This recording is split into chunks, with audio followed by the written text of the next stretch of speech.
people have been talking about the overheating on the R5 and R6 nonstop, myself included, because I think it's kind of silly, funny, tragic, horrific, whatever adjective you want to throw in there. It's a disaster for Canon and for people who want to use these cameras for their intended purpose, to shoot amazing video and photography as well.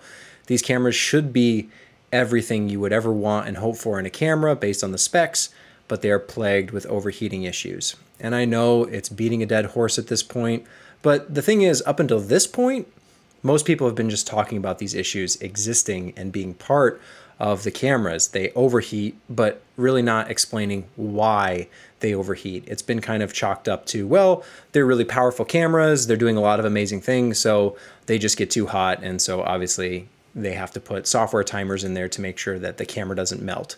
That's been the kind of running theory, at least, but it's only recently that people have started to take these cameras apart and kind of play around with what's happening internally based on the temperature checks, how the camera is functioning, is it actually getting too hot, and what's the deal with the recovery state of the camera, because that's one thing, it might overheat, but then why does it take so long to recover?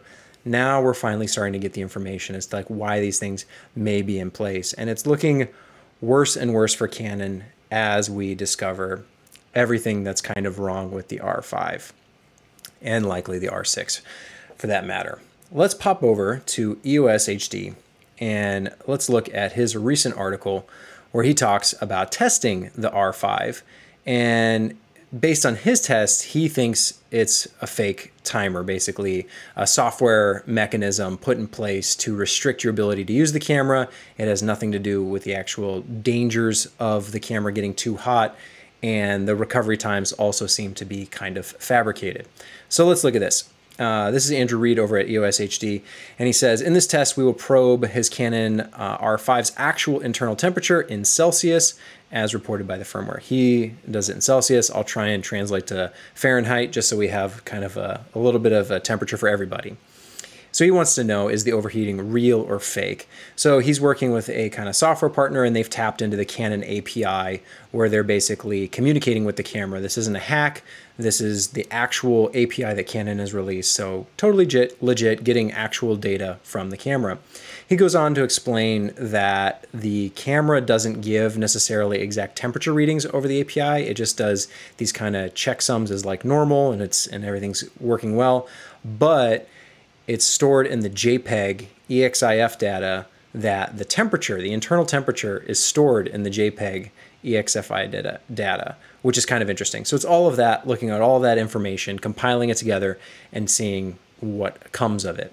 You can read through this because it's very detailed. It goes through the testing process, but I wanted to pick up right here where they're conducting the test indoors. So this isn't, you know, putting out in the sun or anything like that, which other people have tested, and we've all kind of seen that the ambient temperature doesn't really matter, but at least they're doing it indoors. So we observed 30 Celsius, which is 86 Fahrenheit, with the camera switched on from cold for the first time indoors with an ambient temperature of 27 Celsius. Then they observed 46 degrees Celsius after 5 minutes in stills mode with no video recorded and just one photo. So right away, the camera just operating, just being on, bumps up about 16 degrees Celsius, which is significant just for being on. And we'll start talking about that a little bit later. And then they set an intervalometer to take one still every 5 minutes in JPEG, and then the temperature remained at a very steady 46 degrees Celsius. However, after 30 minutes, the video restricted status activated in stills mode with no video recorded whatsoever, and the internal temp still at 76 degrees Celsius. So even though the camera's not actually warming up, it is activating this video restricted status. So the temperature, he says, the temperature didn't increase whatsoever, but the high quality video mode went into lockdown. He goes on to explain some more of this detailed stuff. I highly recommend you read this and check it out in full detail.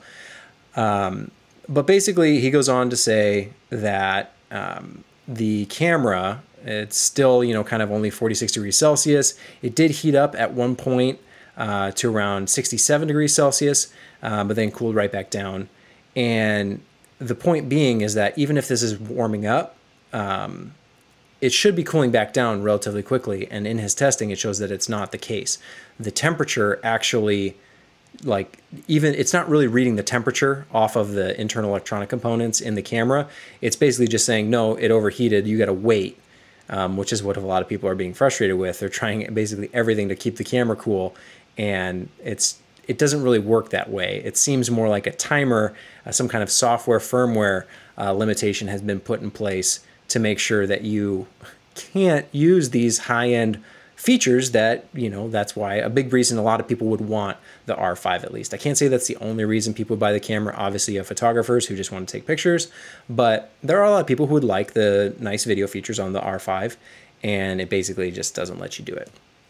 And so his conclusion over on EOS HD is that there are artificial software limits. The overheating problem after a few minutes of 8K does not exist, and nor does it at 46 degrees Celsius. The processor doesn't even have a thermal pad or conductivity internally to ensure longevity and reliability.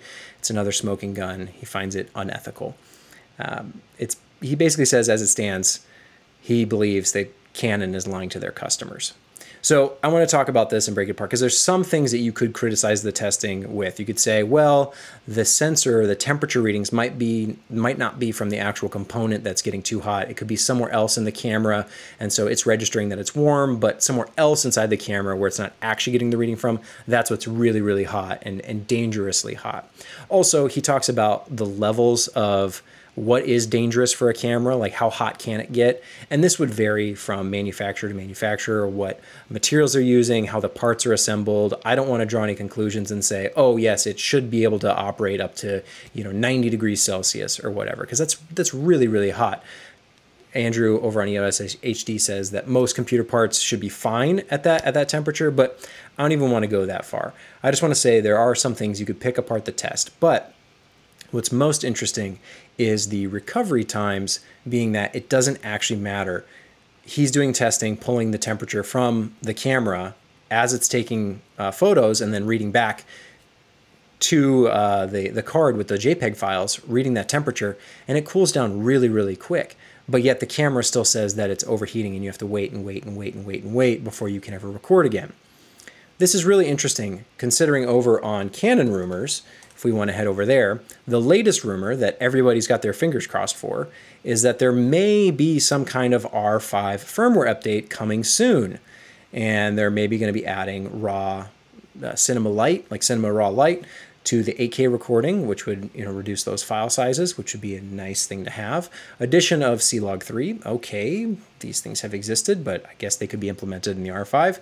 And then it says increased record time limits, but don't expect a huge boost, and then various bug fixes. So what it seems to me that this is signaling is Canon knows there's some kind of problem. Of course, people are clamoring for a firmware update, but really all that they could maybe even implement if the camera is actually overheating. So here's the conclusion. Here's the big takeaway of why this matters and why this is really important. Canon did market this camera based on video features. You can say that it's a photography camera and it shouldn't be able to do these things, and if you believe that, that's totally fine. However, people have pulled the camera apart and they've looked at it and they said Canon did a really bad job doing thermal management for this camera. You could do a lot more with heat sinks and thermal paste, and you could replace a few things, and you would actually have a camera that could do all of these features, and it wouldn't be anywhere near worrying about overheating. If this, the way it's poorly designed, is what's overheating, which based on the testing it's not even, but let's say that it was, the point is that they could have done a better job rearranging a few parts, putting it together a little bit better. And they could have made the camera do everything that they hyped and they said it could do without any problem. So whether it's incompetence, negligence, total malicious behavior because they're protecting their cinema line, it doesn't really matter. The point is that we could have a camera that does this. I mean, the argument has been that, well, Sony with the a7S III, Sony can do it because it's only a 12 megapixel sensor. Canon, it's a 45 megapixel sensor, so it's much harder. That's not true. We're looking at the construction, we're looking at how it's built and how it's designed, and some of these, software implementations, restrictions that are there. It's not getting too hot. It is cooling down quickly. They could have done a better job designing it to do the 45 megapixel, 8K RAW, 4K 120, all the great stuff that this camera has. Like, you can shoot the clips, and there's no question. People say the footage is phenomenal. It's the fact that you can't access it hardly at all because you take a couple photos and then all of a sudden that mode, the mode you actually bought the camera for, or the mode you want, is off limits, and now you have to go with the line skipped 4K. And yes, I'm aware of the workarounds of taking the cards out and recording externally, and you can just record forever in 4K HQ. But the point is that the camera can do it. We're not even sure 100% that like it probably could do it already. And we know that it could have been better designed to take into account the heating issues. The great news is, whether Canon fixes it, which at this point, the hardware probably is the hardware unless they do a quick refresh kind of update, like I don't know, a version 2.0 or something like that, the R5 2.0. They could do that. Probably won't do it on the hardware side. Maybe they'll fix some of the firmware where it's more accurate in terms of how it's reading that internal temperature, right? If it's overheating and then you just have to wait an arbitrary period of time for it to cool down, maybe they'll implement something where it's like actually registering the temperature, and they'll say, okay, once it's below, 50 degrees Celsius, you can record again or whatever. Will they do that? Probably. They'll probably implement some firmware thing to open it up a little bit, but I don't expect they'll fully unlock it to where you can just record unlimited all you want. The good news is, though, it shows the potential. It shows the capability that this is all possible with something from Panasonic, from Sony, from Nikon, from Olympus, from any camera manufacturer. It should be possible in a camera body this size, because that's the other thing. Oh, it's a small camera. Of course it's going to overheat. No, all signs point to it does not have to be this restricted. And if anything, the doors could be wide open if these companies did a better job, specifically in this case Canon, did a better job just taking into account, put some thermal paste in there, put a heatsink in there, move a couple pieces and components around so you're not cooking the thing, which also based on the testing over at EOS HD, seems like it's not even that big of a deal. But again, I'm not going to speak to that because I don't actually know. Maybe it could be dangerously hot. Who knows? We would only know if we were able to like remove the limitations and then see the camera actually cook itself, and then it's on fire smoking, and you go, oh, hey, well, it's a good thing they implemented those software checks to make sure we didn't do that.